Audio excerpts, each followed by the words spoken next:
Greetings, dear friends. We are sincerely happy to welcome you again. And today we are going to talk to the esteemed Igor Mikhailovich Danilov. Hello. Igor Mikhailovich, in our videos you mentioned that as soon as we as humanity become a civilization, we will be able to possess the power which will enable us to control the material world at the level of elementary particles, to control the state of human health and the human body. As of today, we as humanity do not possess this power, and our science is a science of observation, not creation. We currently operate and manipulate energy, but not the real power. We do not know what the real power is. So you said that some physicists may object and say, how come we don't know what energy is? How come we don't know what power is? But in actual fact, as of today, these concepts of power and energy are merely terms which they have invented and which make it possible to describe the phenomena they observe. So this point has become very interesting to our viewers. And they say, if it is not a secret, can you ask Igor Mikhailovich to clarify what real power actually is? The one that we as humanity can master when we become a united civilization? What was actually meant? Is this power somehow related to the power of human attention or to the powers of Allah? It is certainly related. But here, if we say that we, as a human civilization, will be able to possess power, let's say the maximum power, we will be able to possess, then we're already talking about the sixth level of civilization development. Then it is the maximum possible. Let's say development for humankind. Well, it's a tremendous power, friends. Well, let's discuss it step by step. Let's do it. Since we have such an interesting topic, but I want to warn you right away, I'm sorry. The topic is a little bit complicated, so I'll try to express it in a more intelligible and clear way. Well, let's say, in this case, we will probably not manage without metaphors. Let's start with the point that as of today, in reality, the only manifestation of power a human possesses is attention. Yes, friends, we can say that it is energy. We can say that it is power. But if we separate energy and power, and what they are, we'll explain it in a moment, then the first power available to a human is attention. Our attention is a really serious influence on the external environment. It's the power of vril, as we said, which is hunted for, and so on. Just note, not the energy of vril, but the power of vril. Even in ancient times, people understood and distinguished very well what power is and what energy is. If we delve into history, into various legends, and make sort of a collective image, then using a little bit of imagination, I'll put it carefully, we will come to an understanding that there is energy, which we possess nowadays. Okay? What does it mean we possess it? We can generate it and we can use it. Electric energy, electromagnetic energy, and many others. That very thermal energy, we know how to extract it, and even nuclear energy. To this day, we don't really understand what nuclear energy is, but we can use it, so to say, right? We have atomic bombs and various nuclear, not only thermal power stations. A reactor? Yes, in a reactor where they release heat, create certain conditions, and eventually produce electric energy. And just look, we need to spend nuclear energy in order to get electric energy in the end, don't we? Then, what are those energies which we use? Is that a good question? What is their nature? Absolutely right. And if we take, well, let's fantasize, friends, just to make it clear. We take something like oil and separate it into fractions by means of heating. It is clear that the lighter and purer oil is at the top, while the dirtiest one is at the bottom. Black oil, tar, and stuff like that. Basically, all sorts of stuff. This very dirt, the lowest component, energy, when it decays, what do we get? Electricity. Not only, also those very nuclear reactions. So we receive energy from power. From the decay of this very lowest fraction. The lowest fraction of power I hope it is clear. Now we go upwards. Is our attention a power? Yes, it's already a real manifestation of power because it can influence the environment. And look at the difference. We can perform various manipulations using energy, but we cannot create.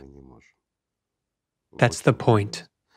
Energy doesn't have a creative property, whereas power precisely differs from energy because it enables one to create, not just to change. Using energy, we can change the environment and many other things, right? It can be of destructive character, or we can build, do something, sort of create, but we can influence exactly in the way which occurs, even thanks to our attention. While in this case, let's not repeat ourselves and just say, we have a trivial physics experiment when a particle turns into a wave, or when a wave turns into a particle. Due to the fact that we observe, let's say if we do not observe, a wave is formed, right? So this is a simple, clear example, but it shows and indicates that our universe exists only so that someone would live in it and someone would observe it. If we remove the observer, no matter how strange it sounds, the lowest component of power simply destroys the highest component as well. There is no point in any objects if no one observes them. Interesting. So to say. Well, I'm trying to carefully build up this quintessence of all myths, legends, and everything else, and I'm trying to describe what comes next, okay? Let's consider what comes next.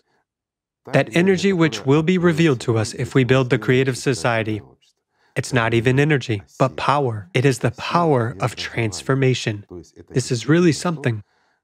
Where nowadays, we as a civilization, again, we are not a civilization, as a community, where we are trying to stick our scientific noses in and to study it, right? This is the world of, shall we say, elementary particles, or the micro world. Yes, we observe. Yes, we do not understand anything yet, but we see certain laws that are absolutely different from the macro world, from that world where energy exists. And look, there's power there. And all these connections are more related to power, while the energy, which we use in this world, moves bigger objects. Well, or let's put it this way for a greater or better understanding. Let's compare. For example, this energy controls the movement of elephants. Such a coarse matter. Yes, a coarse one. Meanwhile, for instance, our elephants are made up of ants. So a mass of ants gets together and builds up an elephant. It's clear, isn't it? Yes. There is such an elephant made of ants. So the power controls ants. It makes them assume one or another shape, live, and release energy by processing power. And it turns out that certain forms of life or existence, by processing power, so to say, they manifest energy. In other words, we have learned to manipulate elephants, and now we are trying to observe the life of ants. Well, that's the comparison. And the higher our civilization will be if we unite, if we are able to build a single civilized world. Meanwhile, as of today, we only see this possibility in building the creative society. Well, let's say it is our idea, but maybe someone will come up with something better than the creative society, and we will start building a united civilization based on other parameters. Well, who knows? Anything can happen, right? So, once we become a civilization, we will be able to manipulate not only energy, not elephants, but power. I mean ants. Well, it's more or less clear, isn't it? And this is merely the first real stage of development. The lowest fraction. Yes, exactly. And it is the first stage of civilization. What do we get, say, at the second stage of civilization development? It's also interesting. Well, here, we need to go back. You and I already said that the next step, which civilization will need to climb after the first step is successfully passed, already allows us to manipulate a much more complex or a purer energy, so to say. But the steps are different by a whole order of magnitude. From the first to the second step, we should develop by an order of magnitude. This is very serious. It's a huge step, but at the same time, we get a purer energy. Let's say, for example, diesel fuel. If we consider oil, while this is, no longer tar, this is already fuel, and our opportunities expand even further. Thus, it all goes up to the 6th level of development. Well, there are certain nuances here. We won't go into details, but let's say we, as a civilization, have power. We can manipulate particles. We can create, sculpt our bodies into whatever we want. We can be absolutely healthy. We can create food for ourselves out of almost nothing in present-day understanding. We recycle garbage and create whatever we want. We've talked about this a lot. And I hope our friends have watched and seen that, and they understand what replicators are and so forth. It's not all that difficult. As of today, even our modern science has an understanding of how the world is arranged, and many people already work on how to obtain the power in order to learn how to manipulate at this level and create something. And there is a certain success, let's say. In fact, in some areas, we already begin to use particles, do certain manipulations with them. There are small breakthroughs, and there is a small understanding, shall we say, even in modern science. And do you know what the nuance is here? Yes, we can do that, but we cannot create even a living fly, not even the smallest gnat. In other words, only things. Yes, we will get a capability to, well, here's a simple example. Let's recall the forum that took place on November 12th, 2022, this year, okay? It was a good, wonderful forum, but some people were outraged. Do you know what they were outraged about? There's a scene in the movie about a housewife where she takes a lobster out of the replicator and offers it to her spouse. Then he changes his mind and wants a different meal. So the housewife takes that lobster and throws it into the recycler. Katrina, what would you like for breakfast? Pancakes. With your favorite jam? Yes. And I'll have baked rolls. And I'll have my favorite salad. Alex, what will you have? I'll have lobster. For breakfast? Well, why not?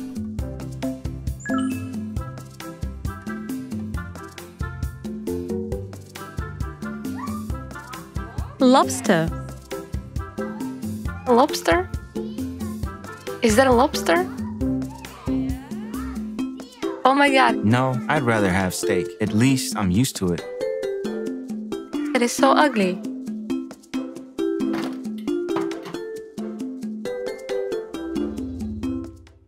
So people were outraged, sort of animal advocates. How could they take an animal and disintegrate it into particles? People didn't even think that it's not a living creature. It's an absolutely exact copy of a lobster. But this lobster was never born. It never lived in the sea or anywhere else. It's just a product that is 100% consistent by nutrients, by all elements. It was born cooked, straight on the plate. Absolutely. In the replicator. Right. Due to the fact that those particles take the exact necessary position due to the information and its copy, so to say. You see how it turns out. It's not like every time. Let's say a living lobster is taken and killed in order for us to be satiated, as it happens nowadays, but it is merely a combination of particles. Yes, it is based on power, but it is charged with a certain energy and has its own very important characteristics, let's say, nutritional ones in our understanding. But when we eat that lobster, its chemical reaction already enables our biological tissue to live. And just look, We have merely assembled a lobster out of particles, added energy there, added information, and it's no longer just particles, but a very nutritious and necessary product for our body. You see how simple everything is. And look, in what a complex way a human is arranged. And not only a human, the entire universe is arranged in a very complex way. Indeed, every particle is in its place. It's impossible to call it chaos. Any changes cause a disturbance, first of all, in the position of these particles. And then we see various manifestations. Yes, we get, like in our body, some chemical toxins are produced. And medical doctors already treat us and try to remove those toxins. Free radicals appear, which again destroy larger structures, which causes what? Various diseases of entire systems or organs in the human body. And healthcare is trying to fight this again. Just look at how interesting this is. Meanwhile, do you know what puts all of this in order? Information. That's the most mysterious thing as of today. And it is nearly inaccessible to us at our level of development. Why? Yes, when we get to the first level of civilization development, we will be able to possess this power. But what is the power in? A simple question. What do you think? In information. In the ability to manipulate information. In the literal sense of the word, while possessing information is much more important than possessing power. Why? Even if we possess power, but cannot control information, power is meaningless. It's like nowadays, we do possess power, friends. We have a lot. We have prana. Our attention has a tremendous power. Indeed. And it is very important for those who know how to accumulate it, collect it, and what to do with it. But without information, we simply dissipate the power of our attention, not understanding or realizing how valuable it is. We cannot invest it in something that will bring us really positive results in the future, something that will make our life and the life of the entire civilization more wonderful. Just look, it is simply a lack of understanding of the value of information, and not knowing that our attention is valuable, we dissipate it everywhere and anywhere. That's where a phenomenon takes place. I'll explain in a simple way. Why is such a great stupidity taking place nowadays? Because we support it with the power of our attention, while the system doesn't care. We shape the world by our choices, and this is true, friends. Let me give you a simple example. It's not really on the subject of our conversation today, but I hope it will be more understandable to people. For instance, we are being told that there is an enemy somewhere. There is enemy, enemy, enemy. We must fight and so on. And we begin to invest attention in war. A war will definitely take place. Why? Because we have formed it with the power of our attention, while the system has calculated that it will get more benefit when it happens. Or there is another simple example. For instance, someone tells us, well, let's put it carefully so as to be politically correct and polite towards all our plurality of the genders of the human race. Let's just say, someone imposes an idea on us which is totally inconsistent with, well, it is simply idiocy. We all perceive it and say, this is such foolishness. This is such idiocy. It's unacceptable. Let's suppose that everyone should paint their ears green. Just color their ears green, okay? We say, this is idiocy. It's ridiculous. Are we all going to be like clowns or what? And everyone starts thinking about it, talking about it, and passing it on to each other. Later on, all of us begin to imagine ourselves with green ears. And there the first people show up who paint their ears green. Eventually, going out with green ears becomes unethical and indecent. It does not correspond to the image of a human. And in the end, my friend, if you go out with unpainted ears, you might be put in jail for violating tolerance and not complying with the image of a human. Just look at how simple everything is. And in fact, it is our attention that has formed this, but not someone's idiocy. Someone's idiocy in the head arises due to certain reasons too. And one of the most important reasons is that the system wants to eat. It is very insatiable, and it feeds on our attention for the most part. Look at how simple everything is, you see? And the enormous responsibility increases. We shape these events for ourselves, you see? Therefore, by properly investing our attention and dreaming about something good, we can create this. This is really true. Well, let's say every commodity has its price. For example, if one person wants, I don't know, for instance, to invest his attention so much as to become a king of the whole world, well, no one has managed to become a king of the whole world because this world has its own prince, and he doesn't like competitors. Say a person wants to become a king of some country. Yes, he can achieve that. But if he finds a huge mass of people like him, who want him to become a king, in other words, they should also invest attention. Then the system will make him a king. You can see how simple everything is when there is a mass of people who support that. However, we can all together invest attention in the creative society, right? So that not just one person feels good, but all people. But all feel good. And then, to direct attention to this common. Of course, then everything becomes balanced. And then we get tremendous opportunities and access to power. And not only to power, but to the ability to control information. That's the most important thing of all. And then again, that very lobster, which we wanted to eat for breakfast today, just like in the video, okay? Yes. This becomes absolutely natural and realistic. However, the lobster is not alive, but at the same time, it is just as nutritious and it doesn't differ at all. And for our body, it is perceived exactly as, let's say, a lobster that was alive and was cooked. It's the same. Isn't that interesting? It is. Everything depends on us, on our will, and on our proper investment of attention. You see how simple everything is? It is very interesting. Thank you, Igor Mikhailovich. And here's the next question still. Will we be able to create a fly, which, for example, will be able to fly thanks to a replicator? No. No. No. We don't interfere in these laws. I've already mentioned, we wish we could interfere, but we won't be able to possess this power. This is the power already of creating something alive. Well, this is, excuse me, just imagine. Let's put it simply. The first, the second, the third, and the fourth levels of civilization development correspond to a very high level, actually. We couldn't even dream of it now. But it's the level that even soulless civilizations can develop to. You and I once talked about the Apexians. Shall we say, to some people, this may sound a little bit like science fiction and the like, but it's only to those who are ignorant and who haven't really studied this issue. But you know, who don't believe in aliens simply out of meanness, or, I'll put it this way, out of stupidity. Excuse me, friends, but that's the way it is.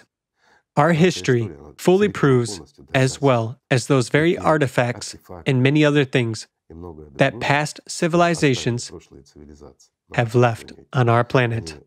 They indicate and prove that there were gods on this planet, the Apexians. This is, you know, sort of a mixture of a frog, a lizard, and a snake, something like that, but very clever.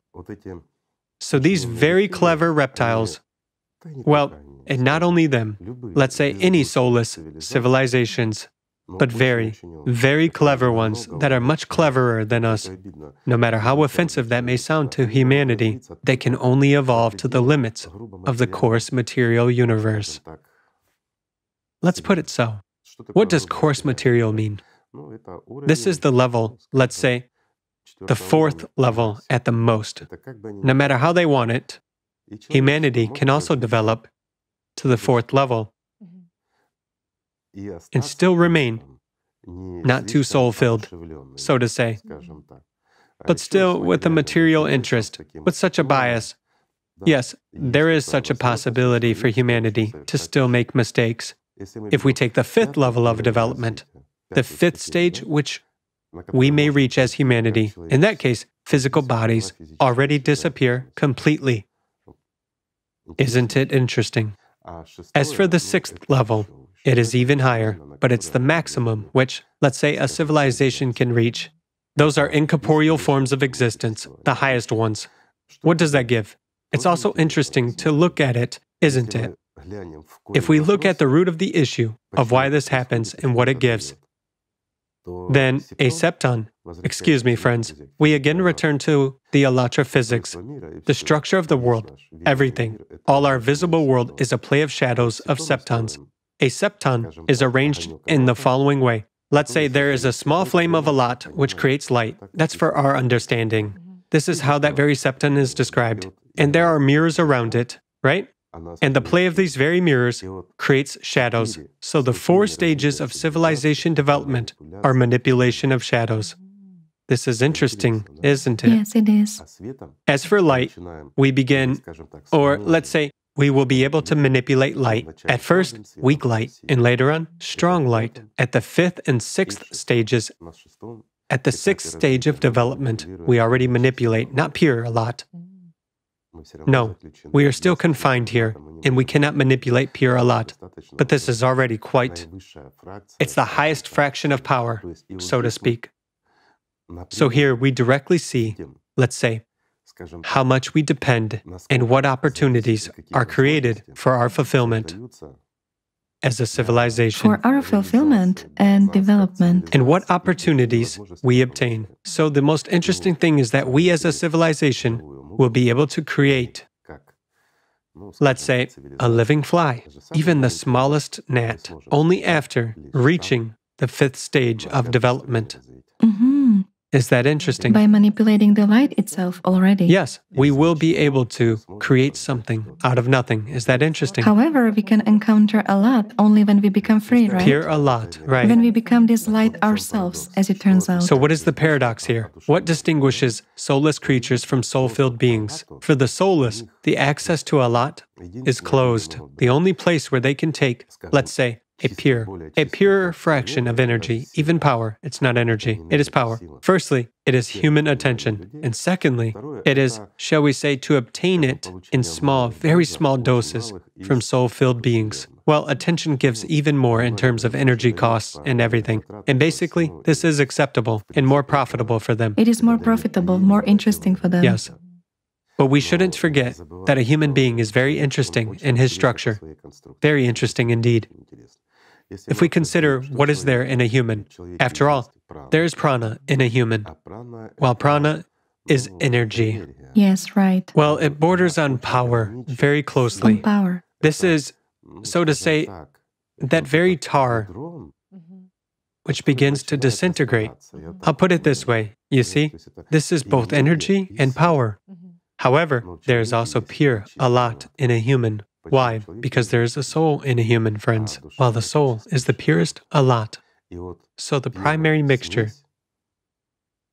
is certainly much purer than even that level of the power, which we will be able to manipulate at the 6th level of development, right?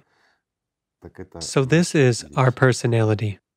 I mean, we as personalities are the purest power among all the powers present in this material world. Personality is a manifestation of power. Only it is mingled with shadows. So imagine, in the literal sense of the word, the power which yet remains dirt manipulates the purest a lot. I mean, if we don't know the knowledge, yes. If we look from the perspective of religion and translate it into physics, then demons dominate. We will see that a mixed, one of the lower fractions actually dominates the purest one. Well, that's really...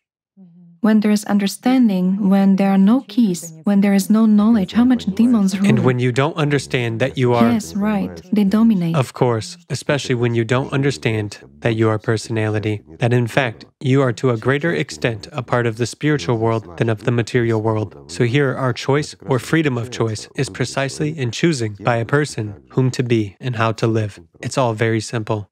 Therefore, the spiritual aspect is very important. That love which we receive from interaction with the spiritual world is exactly the powers of Alat, the purest powers.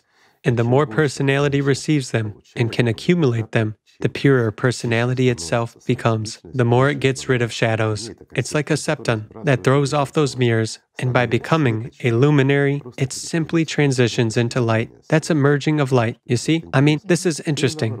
Or on the contrary, by remaining slaves of Satan, we attach more and more of those mirrors onto ourselves, become merely shadows, completely break the connection with the light, and become subpersonalities. We can describe it this way.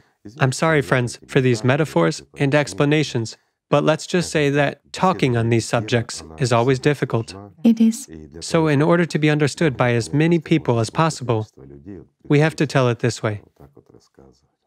I hope this is clear. I'm just saying, a human being is much more complex. There is prana in him, there is a lot in him, and there's electricity in a human. There are electromagnetic manifestations, weak and strong interactions.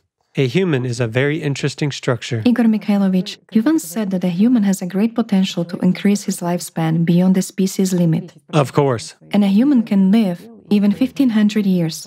So people asked us the following question too. In the creative society, by what means will the service life or lifespan of a human be prolonged, so to say? By simply having a certain organ repaired? But if it is possible to repair an organ, then can we overcome this barrier of even 1500 years? In other words, by what means will human life be prolonged? I got it. It's an interesting question too. Our limit is 1500 years. Can we extend it? We can, by a little bit. It is possible to extend it by a little bit, but not much. What does our life depend on? As of today, in our world, nobody has died of old age.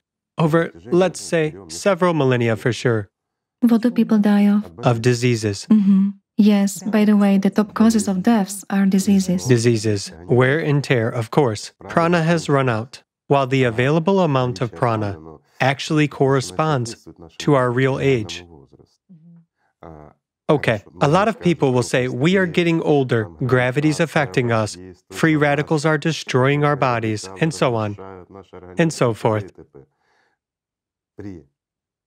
When civilization reaches the first stage, when we get access to the weakest manifestation of power, which implies exactly manipulating those ants, those particles, we will be able to entirely restore our physical bodies the way we want to.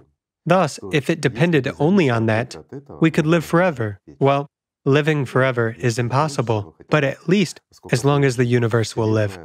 As long as we can create conditions acceptable for our bodies, we could live that long, right? But the thing is that we only take manifestations of chemistry, organics, so to say. At the body level. Absolutely right. It mostly depends on the food we eat, on that energy which we consume from food, for the most part. But that's not fundamental. The fundamental one is prana, as they call it in the East. And we often call it prana too. It is the energy that sustains our inner matrix. Let's call it so. For this matrix to live, to exist, and so on. It is what supports our biofield, so to say, right? I'm just afraid to express it. Some of our friends already start prompting a hologram on which they're located. And here, I disagree a little bit regarding what a hologram is. It is clear that from the perspective of our physics, we can make a hologram. Sort of a duplicate of a human, right? Yes, that is to take a photo of a human, and by means of some elementary manipulations, by means of several rays to manifest him as a three-dimensional object. And we see this three-dimensional form here. Whereas if we take an order of magnitude higher, our life does not end with the limits of the third dimension. That is, we also exist beyond it. So in the fourth dimension, we already change. We already do not look the way we do here. In the fifth dimension, all the more so. While in the sixth one, we are merely clouds. If we compare this way, we are sort of a spot, a voluminous and very complex one. But we have neither arms nor legs or anything else in the sixth dimension. Yet we exist there. However, there's a clear manifestation of something that has a certain form, let's say, something like a holographic image, regardless of dimensions. and that can be called our hologram. This is something much broader. Much broader, yes, and it affects our energy structure, which entirely depends on what? On prana. I see. Prana is in the energy structure, but it's not a holographic one. I'll distinguish that way. Excuse me, friends. The holographic structure is something much larger. Yes, you can call it whatever you want. Those are merely conventionalities that we ourselves, let's say, create, give names to, and make up, what to call it, so to say, but that's a fact. This internal energy structure of ours, what we call biofield or whatever, fully affects our organic chemistry. That is, those cells which live, and so on. This is already a coarser manifestation of matter which, yes, depends on water. We need to drink water and so on. Why? Because a human won't be able to live on prana alone. But our structure, I mean, the energy structure, yet, in this case, I emphasize it once again. It's like a biofield, and not like the holographic structure itself, as it is called. So this energy structure depends on prana. But if we take it away, then our whole biological framework would fall apart. It won't be able to exist without it. However, our whole energy structure is enclosed in another structure, in a power structure. This is what we now call sort of a holographic manifestation. Yes, right. And here, a person with all his manifestations, let's say, biological and energy ones, he is enclosed in this structure. Holographic. Yes. And for every person, it looks like a pyramid. I mean, almost in any dimension. Is that interesting? It is. Yes, it is very interesting. Why? Because it's a power structure, and it can no longer be deformed. That's the point. But when a person develops spiritually, when personality becomes the light, the shape changes drastically, and it already assumes the shape of a cube. And what I'm talking about now seems science fictional to people who haven't studied that and haven't observed how it is reflected in our human history. But if we trace back, the clues are everywhere. Moreover, this was known even less than 2,000 years ago. Isn't that funny? But people knew about that. A question, how could they know about such complex, multi-level processes? Multi-level. Yes, exactly. Moreover, people had really comprehensive knowledge, and they understood it very well. They even reflected it in their art. It is reflected even in religions. Here it becomes funny how we as humanity have managed to degrade so much that we have forgotten the very basics. While now we are trying to develop in kind of a slightly crooked direction in this consumerism, yet we have a chance to straighten up and take the normal path of creative development and unified development as a civilization and to possess these powers. Do you see how simple everything is? So these changes at the level of the holographic structure don't actually affect the body. No. That which is located at the level below, human biology, I mean, other tools are needed for that, right? Of course. We need, in order to restore, to repair the human body. When a person enters a shower cabin, in order to repair his organs, what kind of power does he use? Does he use his inner power, so to speak? No. I mean the prana which supports this biofield, or not? Of course not. No? That's not what he spends? No. No. In this case, a person will already use power. What we've just called power, yes, you might call it energy as well. It is being spent. This is a controlled process and so on. So according to the information or the new modified information, already inside this power structure itself, or as we said, the structure, which is holographic in its essence and has a pyramidal shape, Right. the impact will already occur. However, the impact will occur already on the changes in the energy structure of a human and his biological structure. In other words, we can change our height, weight, and health at the same time, as well as fix any organ instantaneously and quickly. It's just a change of information. At a different level, right? But this is at a different level. When you said that it takes from 9 to 14 months to... No, this Is it something different? again, if we take changes Some parameters, yes. in the structure of organs, yes, of course, this happens quickly. It's a very quick process. But if we change, for example, the entire body of a person, height, skin color, eye color, teeth, well, we change everything. Let's suppose we make a small person big, or we make a short, old person tall. Let's say slender, attractive, and so on. Then it will take from 9 to 14 months. Why? After all, this process can be accelerated, but in order for it to develop properly, a certain amount of time has to pass.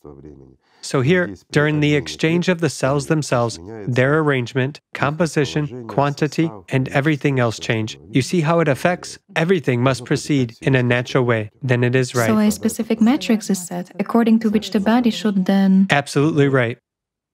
Essentially, yes, the matrix is being changed. Again, what is a matrix, or what is our energy structure? Again, those very Kirlian effects. When a leaf is cut off, but we see that it is intact. In other words, everything spiritualized has such an energy structure. That is, this matrix. However, not everything has a power structure. This holographic structure, as we said, and just note, the Apexians who are evolving, and as of now, we have yet to develop significantly to catch up with them. Friends, with those lizards, however, they do not have a holographic structure. A holographic structure. Why? Because they are not soul-filled. And in fact, if we look at a human, this very power structure is needed not for the body to run around and live here and for consciousness to work. The energy structure is enough for that. But it is needed for this duality to be in us, for both an angel and a demon to live in us, and to compete as to who will win, while we as personality choose which side we will be on. You see how simple everything is. It is complicated, of course, friends, I agree, but I hope you will figure it out. We tried to explain very simply. Igor Mikhailovich, still, what power is used to restore human health? To change this matrix? Again, I got it. It's the vril power. What is the vril power? Well, I would correlate it with that very prana. They are very similar. It's a transition from power to energy, but it is power and it allows. Where does a human get it? A human?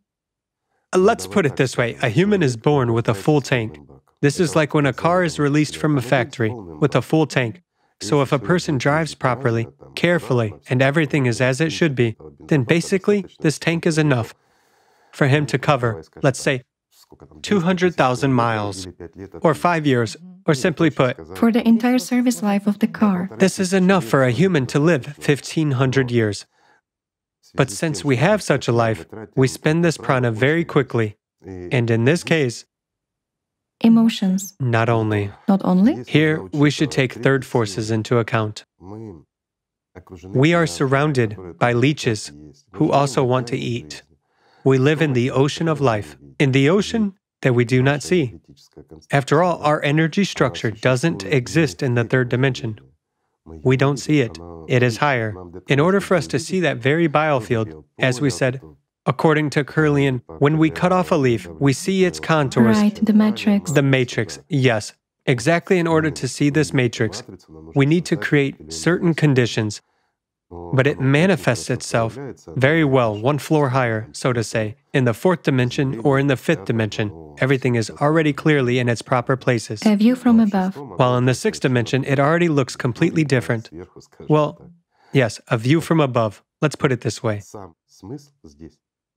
So the point is precisely that by using that very prana correctly, we can live a long life.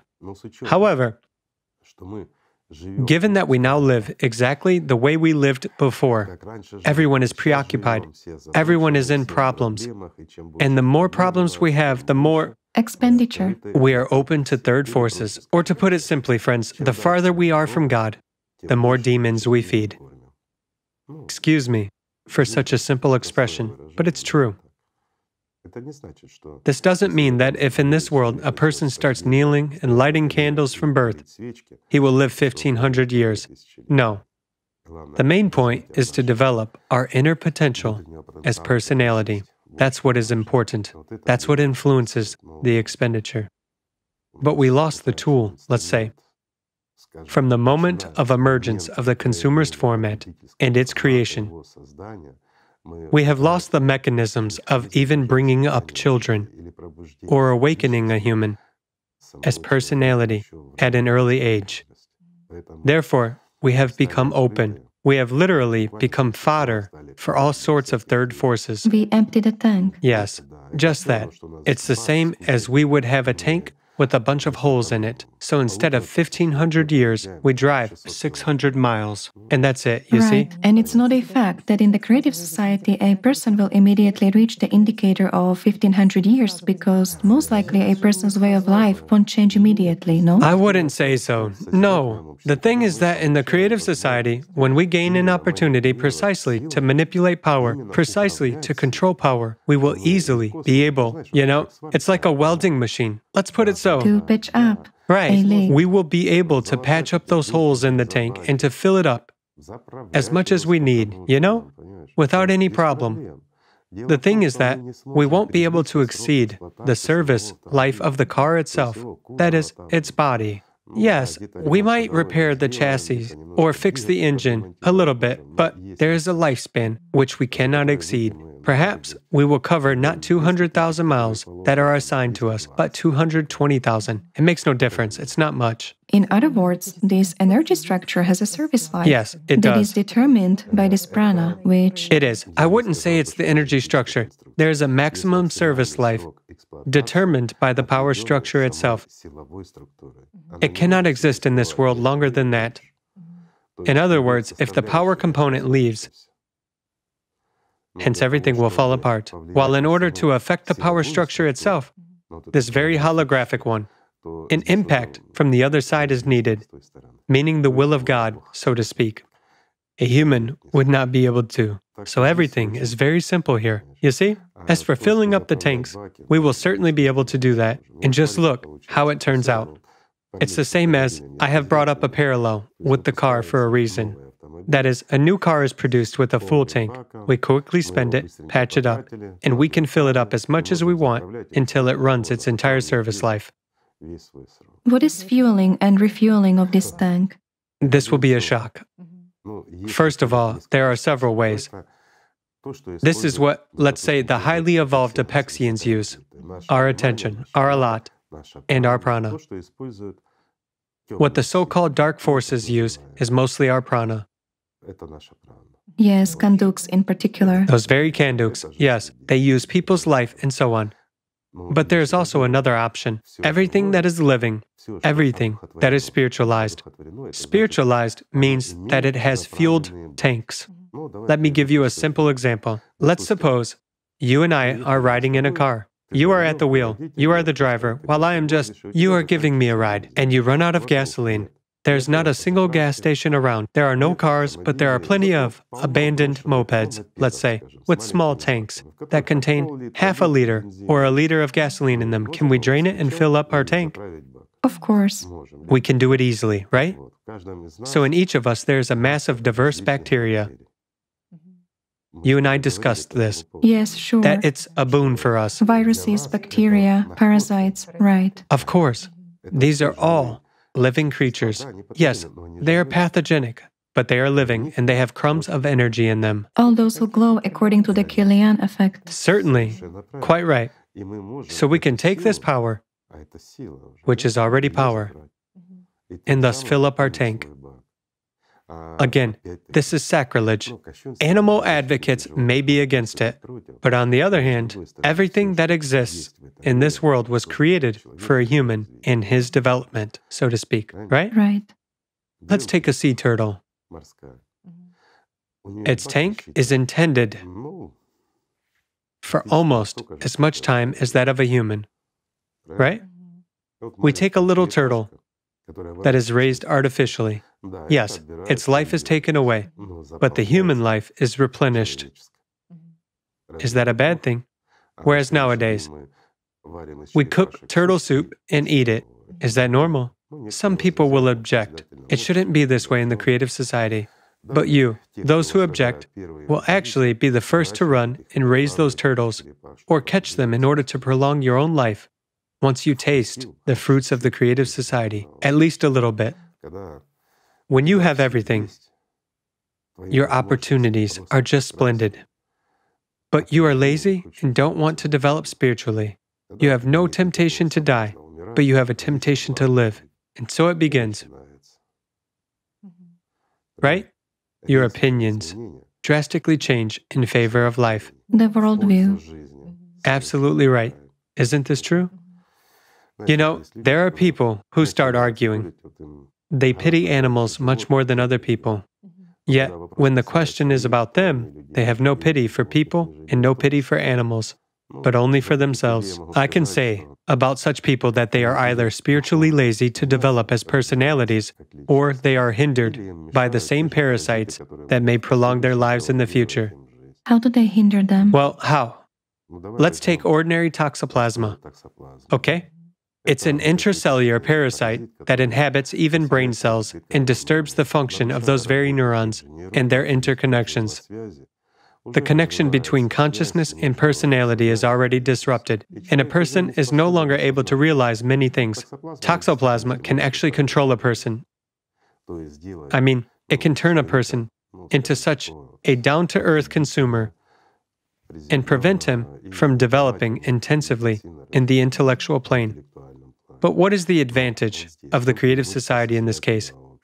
By taking those parasites and filling a person's tank with them, prolonging his life, making him healthy and strong, it is also possible to make him smart and willing to develop, not only intellectually, but spiritually as well.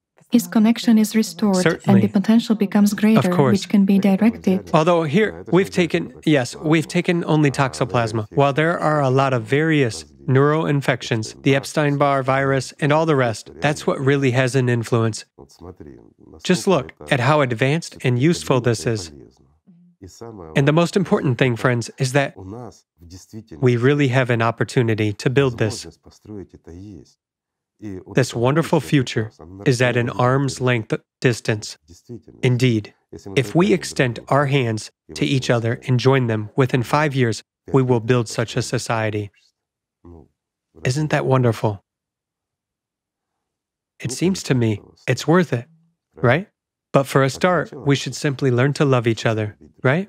We should start with simple things. Exactly. To respect, and the creative society already begins, doesn't it? So friends, we are sorry today we have attempted to answer your questions, maybe a little bit inconsistently, but The topic is very important and very interesting indeed. People will certainly have to pore over it and perhaps to examine it in more detail. Many people will understand this video not from their first viewing. I hope we haven't confused our friends too much. Well, this is indeed interesting. Let's put it so. This can really be explained only from the perspective of Alatra physics. While in order to try to somehow explain this to people who are wedged in our, so to say, scientific knowledge of the modern world, this is extremely difficult, it's true. Although, from the perspective of Alatra physics, everything is in its place and is clearly explained. You once said it's difficult to describe deep inner feelings by means of breaks. The same is in this case. It's a parallel. Well, I'm saying the same. Or to describe an elephant by means of ants. Yes, exactly. Yes. Sorry, friends. That's what came out. So thank you for your questions. They are really interesting. Friends, let's simply love each other and strive to build the creative society. Thank you. Thank you very much, Igor Mikhailovich. Thank you, friends. Peace be with you.